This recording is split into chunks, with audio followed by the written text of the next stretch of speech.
오늘은 사도행전 말씀 1장 15절부터 26절의 말씀 가지고 유다, 요셉, 마띠아라는 제목으로 하나님의 말씀을 증거하도록 하겠습니다. 지난 시간에 내용을 잠시 생각해 봅니다. 예수님께서 승천하신 이후에 제자들은 이제 따라갈 스승이 없어졌습니다. 제자들 11명만 남았습니다. 12명의 제자들 중에 한 명은 배신했기 때문에 분위기도 좋지 않았을 겁니다. 국가적으로는 로마가 이스라엘을 위협하고 있었습니다. 제자들 모임의 안팎으로 어느 하나도 안정되지 않았고 얼마나 어렵고 힘든 상황에 있었는지 모릅니다. 그때 제자들이 어떤 결정을 했다라고 지난 시간에 말씀드렸습니까? 의논하고 토의하고 모여서 고민하고 그 방법 쓰지 않고 오로지 기도에 힘쓰기로, 기도하며 주님의 인도를 받기로, 기도하며 성령께서 우리 공동체 가운데 일하시기로 그렇게 마음을 모으고 기도했다라고 말씀드렸습니다. 오늘은 그 기도의 뒷이야기입니다. 하나님 앞에 전심으로 기도하고 모든 것들을 맡겼을 때 하나님께서 이 공동체에 어떻게 일하셨는가?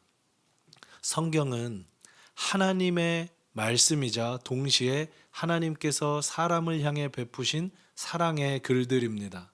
그래서 성경 속에 나타나는 인물들을 살펴보면 우리의 모습이 대입되기도 하고 때로는 교훈을 받기도 하고 때로는 반면 교사를 삼기도 합니다. 오늘 본문에는 세 사람이 등장합니다. 유다라는 제자, 그리고 마띠아라는 사람과 요셉이라는 사람. 이 세 사람이 등장하는데 이 세 사람이 하나님 앞에 어떻게 살아갔는지, 성경은 그 사람들을 어떻게 평가하고 있는지, 오늘 이 말씀을 받는 우리에게는 어떤 은혜를 주시는지 한 사람 한 사람씩 생각해보고 우리에게 주시는 은혜들을 묵상해 보겠습니다. 본문 1장 15절입니다. 이렇게 기록되어 있습니다. 모인 무리의 수가 약 120명이나 되더라. 사랑하는 성도 여러분, 우리는 흔히 12제자를 알고 있습니다. 그 12제자는 성경에 이름도 기록되어 있습니다. 그런데 알고 계십니까? 예수님의 어머니 그리고 예수님의 육신의 동생들 120명 안에 포함되어 있습니다. 12제자도 이 안에 있습니다. 그러면 나머지 100여 명의 사람들은 누구입니까? 이름은 기록되지 않았지만 예수님을 따르고 한 마음으로 한 뜻으로 지금 모여서 기도하고 있는, 사람은 기억하지 못하지만 하나님께서는 기억하고 있는 그 120명이나 되는 사람들이 지금 뭐 하고 있다고요? 기도하고 있었다고요. 이 기도하고 있었던 중에 베드로가 일어서서 한 말을 합니다. 여러분, 이 말을 주목하셔야 되는 것은 베드로가 지금 120명 가운데 기분 따라 일어서서 내가 예수님의 제자 중 핵심이었으니까 일어서서 지금 그런 게 아닙니다.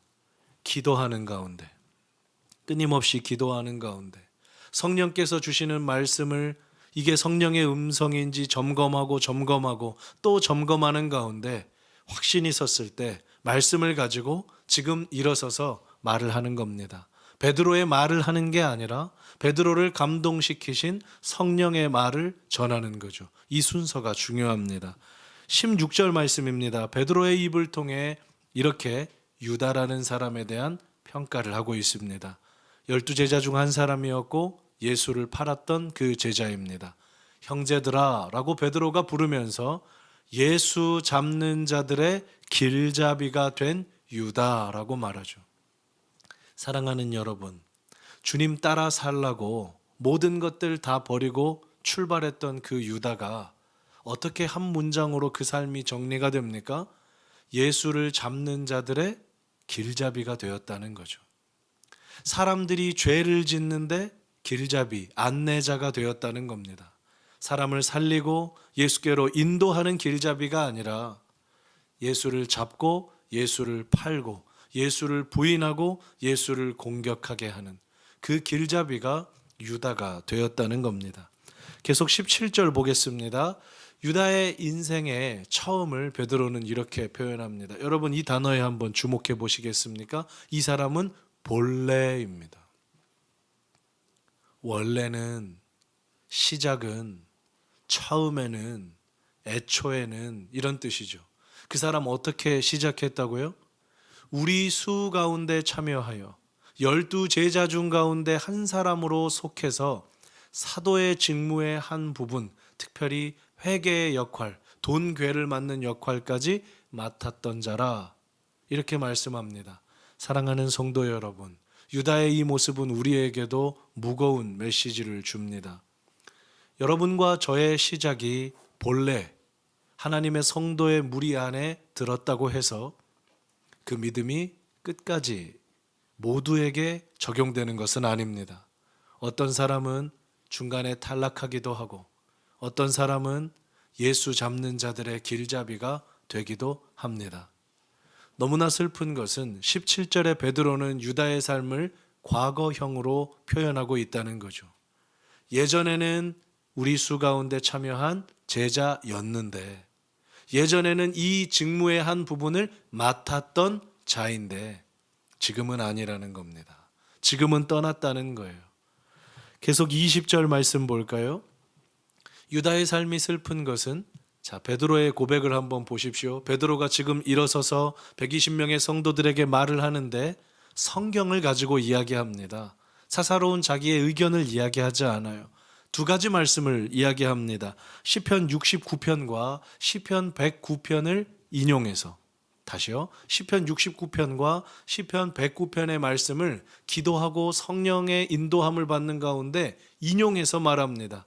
왜 이 부분이 슬프냐면 하나님의 말씀은 반드시 성취됩니다. 오늘 유다에게도 성취되었습니다. 그런데 아름답게 성취된 것이 아니라 하나님께서 성경에 기록한 저주가, 하나님께서 성경에 기록하셨던 저주의 말씀이 유다라는 사람의 삶에서 적용되고 실천된다는 겁니다. 첫 번째는요, 그의 거처를 황폐하게 하시며 거기 거하는 자가 없게 하소서.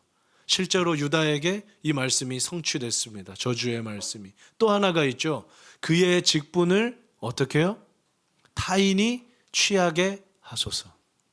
사랑하는 성도 여러분, 오늘 이 말씀은 참 중요합니다. 왜냐하면 가론 유다 한 사람으로 국한해서 본다면 은혜의 말씀이 성취되는 것이 아니라 저주의 말씀이 성취된다는 그 무서움을 우리가 가져야 되겠고, 본래 내가 성도라고 해서 끝까지 성도는 아닐 수 있다. 내가 믿음을 가졌다고 해서 이 믿음이 끝까지 가지 않는다. 주님이 도와주셔야 된다. 주님의 은혜 없으면 나는 끝까지 성도의 삶을 살 수 없는 죄인이다. 나는 율법을 스스로 이룰 수 없다. 밖으로부터 오는 하나님의 은혜가 필요하다. 이것을 절감하셔야 되고, 또 하나는 나의 삶을 통해 하나님의 이 저주의 말씀이 성취될 수도 있다는 거예요. 예수 잡는 자들의 길잡이가 될 수도 있다는 겁니다. 베드로는요, 기도하는 가운데 이 말씀이 떠올랐어요. 사랑하는 여러분, 제가 이 말씀 묵상하면서 한 가지 제 마음에 드는 질문이 있었습니다. 가론 유다도 구약 성경을 잘 아는 사람입니다. 시편의 말씀을 누구보다 많이 읽었고 암송했고 사랑했을 것입니다. 그렇다면 오늘 자기 삶에 성취된 69편과 109편의 말씀, 아마 유다는 살면서 많이 읽었을 것이고 암송했을 수도 있습니다. 말씀을 읽는 게 중요한 게 아닙니다. 그 말씀이 내게 다가오지 않고 내 안에 성령의 역사로 작동하지 않으면 그것은 글자일 뿐이죠. 가론 유다에게는 그랬습니다. 유다가 어떤 사람입니까? 인류 역사를 통틀어서 딱 12명만 특별한 은혜를 입었습니다. 여러분 생각해 보세요. 예수님과 직접 만나서 예수님께 직접 말씀을 듣고 예수님께 3년 동안 제자 훈련을 받고 예수님이 어떻게 사역하셨는지 어떻게 설교하셨는지 예수님의 일거수일투족, 예수님의 숨결과 온도까지 유일하게 느낄 수 있었던 12명, 영광스러운 사람들입니다. 그런데 그 영광스러운 직분이 다 빼앗기게 된 거죠. 저주의 사람이 된 겁니다. 그런데 이 똑같은 본문을 가지고 베드로는 기도하는 가운데 성령의 인도하심 가운데 그의 직분을 타인이 취하게 하소서, 이 말씀이 베드로의 마음을 가득 채운 거예요. 견딜 수 없어서 일어난 겁니다. 그리고 120명의 성도들에게 말해요. 그의 직분을 타인이 취하게 하소서라는 이 말씀 내게 너무 강력하게 주시는데 우리 지금 사도의 수가 11명이지 않느냐.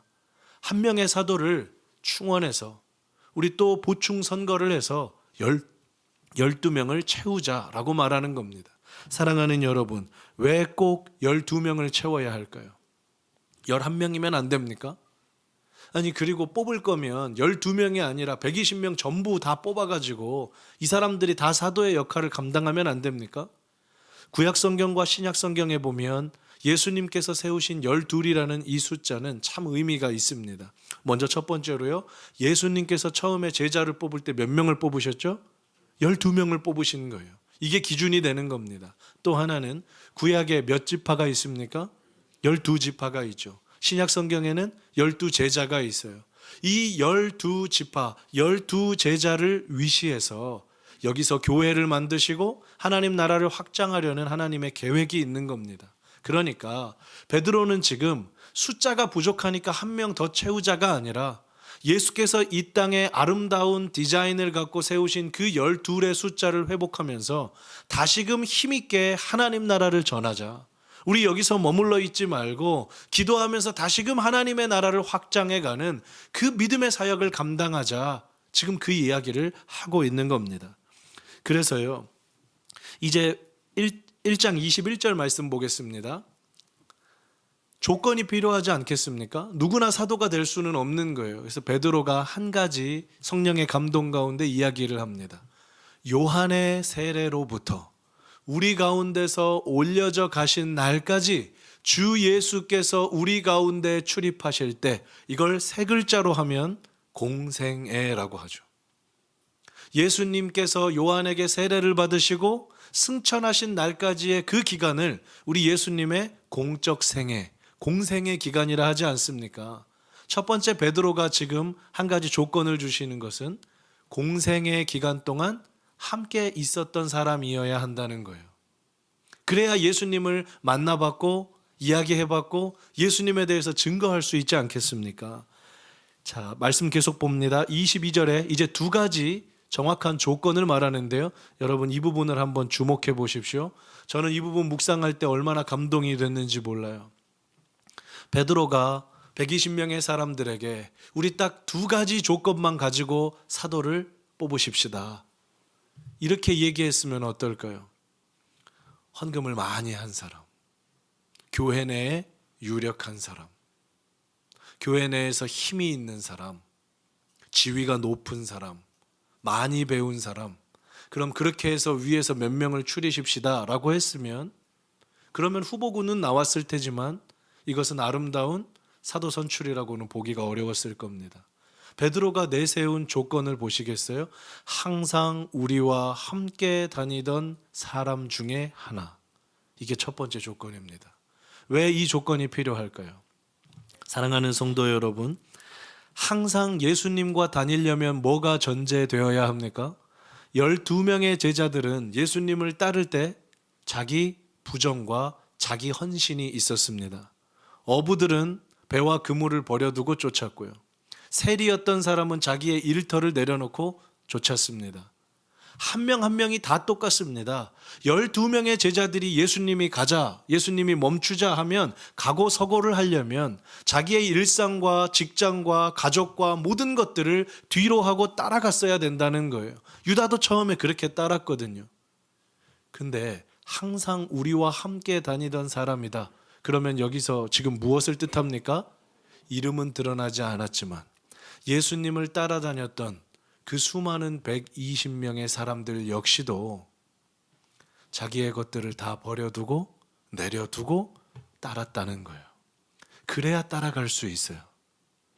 예수님이 어떻게 사역하셨는지, 예수님은 사람을 신방하실 때 어떤 눈으로 하셨는지, 예수님은 사람과 이야기하실 때 어떤 언어를 사용하셨는지, 예수님은 어떻게 손 잡아주시고 안아주셨는지, 예수님이 어떻게 설교하셨는지, 예수님이 어떻게 사람을 고치시고 살려내시는지, 앉은 뱅이가 어떻게 일어나는지, 눈먼 사람이 어떻게 눈을 뜨는지, 죽은 나사로가 어떻게 살아나는지, 오병이어의 기적을 베푸시는지를 전부 본 사람이라는 겁니다.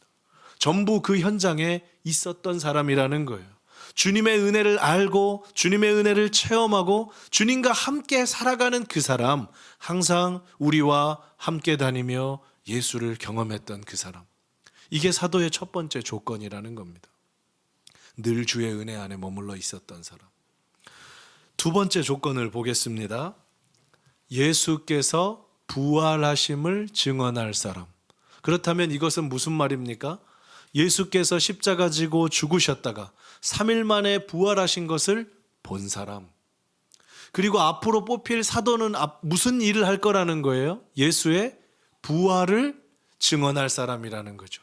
예수께서 부활하셨다. 인간의 모든 죄는 예수 안에서 십자가 안에서 해결되고 이제 이 부활의 주님과 함께 우리는 영원히 천국을 소망하며 살 수 있다. 이걸 증언할 사람. 무엇을 걸고? 목숨을 걸고. 다시요. 사도는 두 가지 조건밖에 없습니다. 항상 함께 제자들과 다녔던 사람, 그리고 목숨 걸고 부활을 증언할 사람. 이제 이 공동체 120명 중에서 사람들이 기도하면서 두 사람을 추천합니다. 23절입니다. 두 사람을 추천하는데요. 추천 명단 두 명을 보시죠. 첫 번째 사람을 주목해 보십시오. 바사바라고도 하고 별명은 유스도라고 하는 요셉. 이 요셉이라는 사람에 대해서는 수식어가 좀 많습니다. 그리고 또 하나는 누구요? 마띠아라. 너무 심플하게 설명하는 거죠. 이 두 사람에 대해서 한번 생각해 보겠습니다. 먼저 1장 23절의 요셉인데요. 이 요셉이라는 사람에 대해서 한번 생각해 보겠습니다. 네, 말씀의 포인트를 한 번만 넘겨주십시오.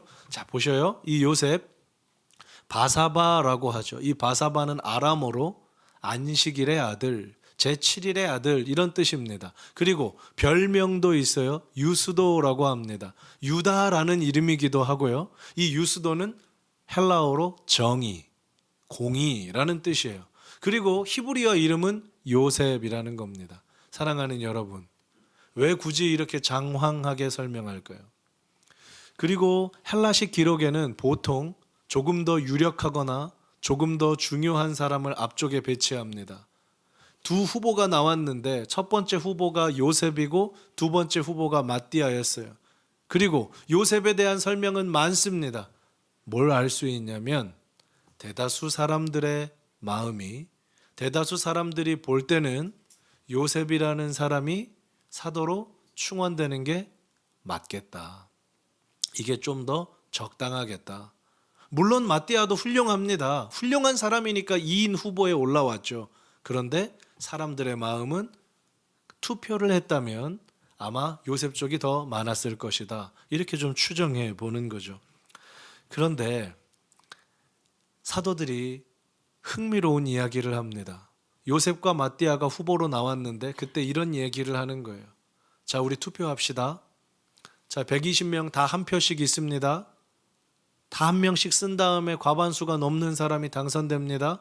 이렇게 하면 요셉이라는 사람 입장에서는 그렇지, 투표하면 그렇게 하면 되겠다. 근데 사도들이 무엇을 말합니까? 제비를 뽑자는 거예요. 요셉과 마띠아 이름을 넣어놓고 잘 섞어가지고 그 중에 한 사람 하나님이 뽑아주실 거다라는 믿음으로 뽑자는 거죠.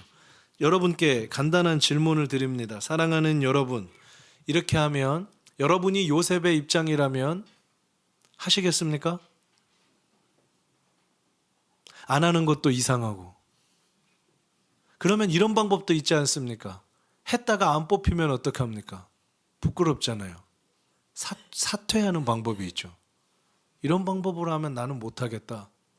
그런데 요셉이 어떻게 했는 줄 아십니까?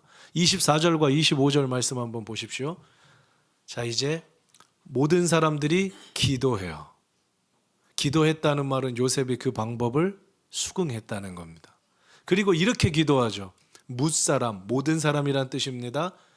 공동체가 이렇게 기도해요. 모든 사람의 마음을 아시는 하나님, 저희는 이 두 사람을 추천했지만 누가 주님께 택하신 바 되고 앞으로 봉사와 사도의 직무를 대신할 자인지 보여주십시오.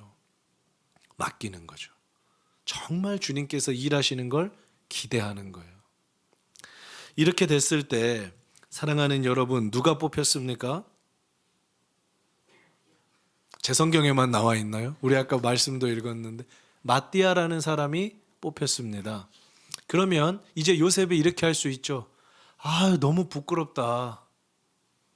사람들에게 내가 인정받지 못했다. 그렇게 생각하면 어떻게 하면 되죠? 어렵지 않습니다. 여러분 잘 알고 계세요. 교회를 떠나면 되죠. 공동체를 떠나면 돼요. 나를 인정해 주지 않는 이 공동체, 나의 존재를 알아주지 않는 이 공동체, 내가 여기밖에 공동체가 없냐? 나부터 새로 시작하겠다.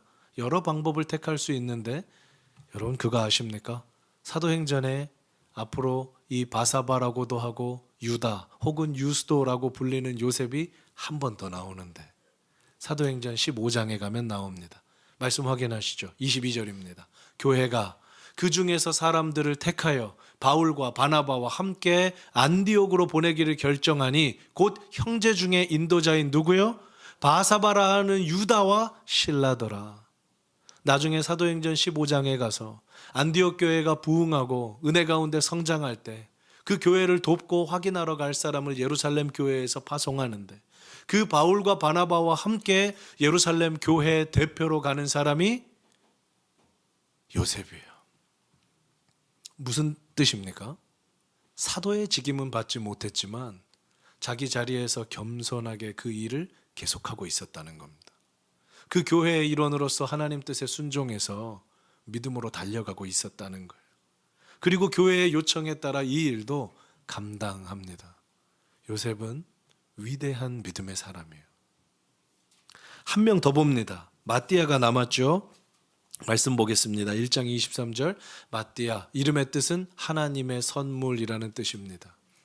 이 마띠아가요, 자기가 생각지도 못했을 수 있는데 하나님께서 제비를 뽑으셨는데 자기가 뽑힌 거예요. 그러면 여러분 이제 또 일상의 교회를 생각해 보십시오. 이렇게 할 수 있겠죠. 아, 내가 사도다. 하나님이 날 뽑으셨다. 120명 중에 성도님 한 분이 저기 마띠아님 이게 당신이 뭐라고, 난 하나님이 뽑으신 사도야. 내 말 들어야지. 당신 의견이 뭐가 중요해? 난 하나님이 택하셔서 세우신 사도인데 할 수 있죠. 계속 그 안에서 영향력을 행사할 수 있습니다. 그런데 그거 아십니까? 사도행전 1장부터 마지막 장까지 이 이후에 마띠아의 이름이 등장하지 않습니다. 그러면 이 사람은 뭘 했는가? 사도들은 봉사와 예수 부활을 증언하는 임무를 가졌다 그랬잖아요. 자기 목숨을 걸고 주님 전하러 전 세계로 다닙니다.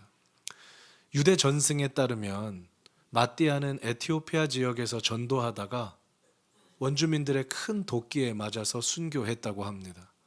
정말로 자기 목숨 걸고 끝까지 복음의 사도직을 감당해요. 마띠아도 요셉도 너무나 아름다운 사람들입니다.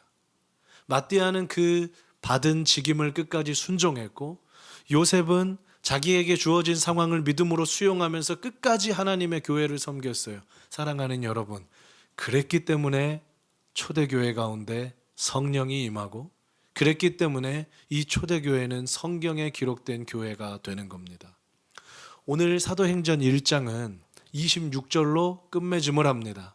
그런데 26절에 이렇게 끝나거든요. 26절 말씀을 보면 보셔요. 제비 뽑아서 마띠아를 얻으니 그가 11사도의 수에 들어가니라. 여러분 이게 끝입니다. 왜 27절, 28절이 없을까요? 이 결과를 두고 더 이상 교회에 말이 없었다는 거예요. 이 결과를 주님의 뜻으로 순종했다는 겁니다. 어떻게 가능하죠? 그들은 오로지 기도에 힘쓰고 있었으니까요. 그들의 모든 영적 관심은 주님의 뜻에 있었으니까요. 그러니까 가능한 거예요. 다음 시간에 살펴보겠지만 2장으로 넘어가면 오순절에 이 공동체에 성령이 임합니다. 그냥 임하는 게 아닙니다. 예수를 사랑하고 사모하는 이 공동체 위에 임하는 거예요.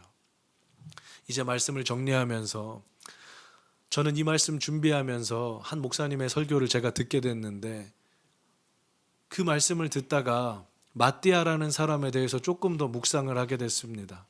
여러분 그런 생각해 보셨습니까? 마띠아 요셉과 마찬가지로 12제자와 함께 예수님의 지근거리에서 계속 따라다녔던 사람이잖아요. 근데 가장 중요한 순간에는 주님이 12명만 데리고 가신단 말이에요. 가장 중요한 말씀을 할 때는 제자들만 이렇게 부르신다는 거예요. 오병이어의 기적을 행하실 때도 그 빵과 떡과 물고기를 나눠주는 사람은 제자들이고요. 나중에 최후의 만찬을 할 때도 나도 예수님 이야기 듣고 싶은데 문 앞에까지만 따라갈 수 있고 그 문에는 들어갈 수가 없어요. 왜 그럴까요? 12명의 제자들만 예수께서 불러서 말씀하시기 때문입니다. 마띠아라는 사람도요, 생각할 수 있겠죠. 나도 가고 싶다. 나도 듣고 싶다. 나도 알고 싶다. 나도 곁에 더 가까이 있고 싶다. 다른 사람 몰라요. 다른 사람은 마띠아가 어떻게 섬기는지, 무슨 마음으로 섬기는지 몰라요.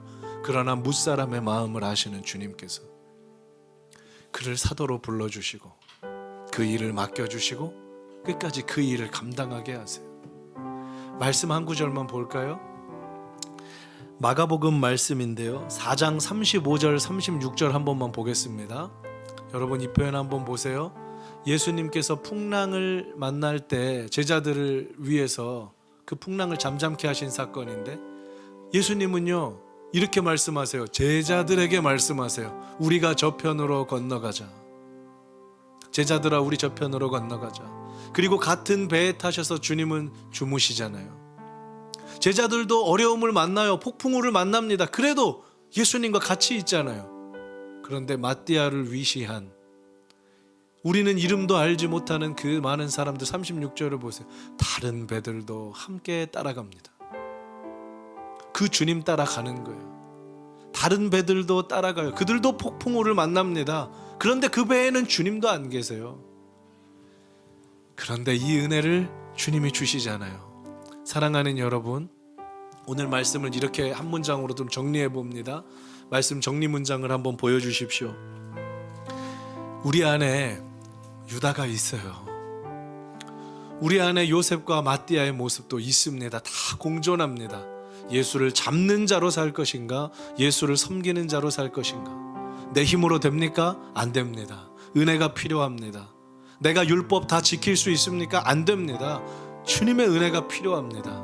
그래서 이 시간 우리 찬양하고 기도할 때, 주님, 내 안의 모습이 유다의 모습이 있습니다. 정말 내 안의 모습이 요셉과 마띠아의 신실한 모습으로 그렇게 드러나기를 원합니다. 우리 그렇게 찬양하고 좀 기도하기 원하는데요, 이 찬양의 가사를 좀 묵상하려 합니다. 나 주님의 기쁨 되기 원하네 라는 찬양입니다. 여러분, 다른 것 없습니다. 우리가 주님의 기쁨 되기를 원합니다. 우리가 그 마음 가지고 기도하고 살아가면 마띠아의 마음을 아시고 요셉의 마음을 위로하셨던 그 주님이 우리에게도 동일하게 역사하실 겁니다. 나 주님의 기쁨 되기 원하네 찬양하시고 우리 기도하겠습니다. 제가 가사를 불러드리겠습니다. 우리 묵상하며 찬양합시다. 나 주님의 기쁨 되기 원하네. 나 주님의 기쁨 되기 원하네. 내 마음을 새롭게 하소서. 내 마음을 새롭게 하소서. 오직 주의 은혜로 새 부대가 되게 하여 주사. 새 부대가 되게 하여 주사. 주님의 빛을 비추게 하소서. 비추게 하소서. 겸손히 내 마음 드립니다.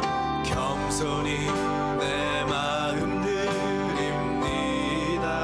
나의 모든 것 받으소서. 나의 모든 것 받으소서. 나의 마음을 깨끗게 씻어주사. 나의 마음 깨끗게 씻어주사. 주님의 길로 행하게 하소서. 행하게 하. 우리의 고백입니다. 내가 원하는 한 가지. 내가 원하는 한 가지. 주님의 기쁨이 되는 것. 내가 원하는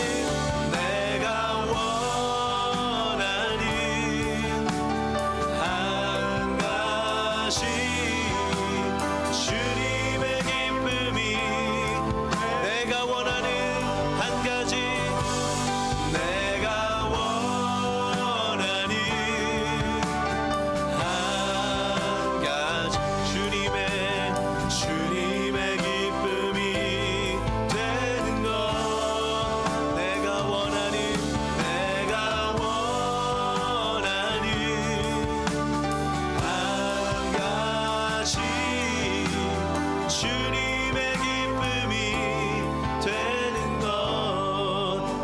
사랑하는 여러분, 한번 기도하실까요? 하나님, 오늘 말씀을 기억합니다. 내 안에 가로 유다와 같은 모습도 있고 또 요셉과 마띠아와 같은 모습도 있기를 소망합니다. 오늘 말씀 내게 주신 말씀으로 받고 정말 이 말씀에 잇대어 기도하며 주님만 바라보며 살아가는 한 주 되게 해달라고 여러분의 결단과 마음을 하나님 앞에 드리시면서 이 시간 주님의 이름 한번 부르고 기도하며 나아가겠습니다. 주여, 사랑하는 하나님 앞에 기도합니다. 하나님, 바로 유다와 같은 그 모습, 본래는 은혜를 받았지만 끝까지 그 은혜를 지키지 못하는 모습이 내 안에 있습니다. 동시에 하나님 모든 것을 순종하며 하나님의 뜻으로 받아들이고 정말 믿음으로 겸손하게 나아갔던 요셉이 있었습니다.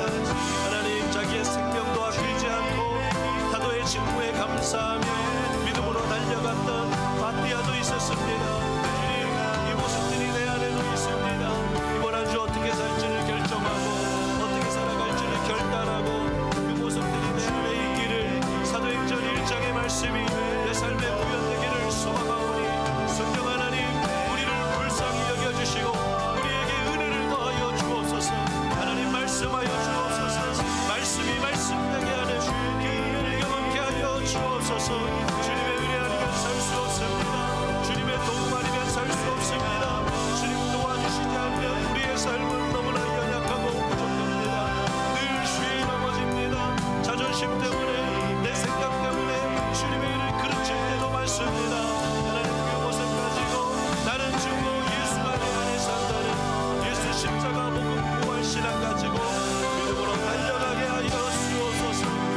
주님, 우리를 불쌍히 여겨 주옵소서.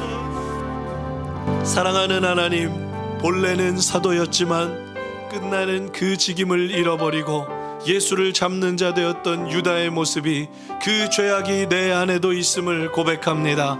우리의 믿음이 우리의 생명 끝나는 날까지 더욱 아름답게 견실하게 성장할 수 있도록 주님, 우리를 불쌍히 여겨 주옵소서. 자기의 자존심 다 내려놓고 주님 말씀하셨기 때문에 주님의 뜻이라고 순종했던 요셉의 겸손함이 우리에게도 있게 하여 주옵소서. 주님이 맡겨주신 사도의 직임을 목숨 다하면서까지 감당했던 마띠아의 신실함이 우리에게도 있게 하여 주옵소서. 이번 한 주 살아갈 때 내 마음 내 뜻대로 살아가는 것 아니라 사도행전 1장에 성령께서 역사하셨던 예루살렘 초대 공동체처럼 주님께 이끌림 받아 살아가는, 주님 말씀하시면 가고 말씀하시면 서는 은혜의 역사가 우리 삶에도 일어나게 하여 주옵소서. 우리만 삶의 현장으로 보내지 마시고 성령 하나님 우리와 동행하여 주셔서 이번 한 주도 주님께 이끌림 받은 인생으로 살아가게 하옵소서. 지금은 우리 주 예수 그리스도의 은혜와 하나님 아버지의 크신 사랑하심과 성령님의 인도교통 충만하신 은혜가 오늘 말씀 내게 주신 말씀으로 받고 살아가기로 소원하고 다짐하는 푸른서연의 모든 교우님들과 함께 예배하는 이들과 온라인으로 예배하는 모든 이들의 머리 위에 이제로부터 영원토록 함께 있을지어다. 아멘.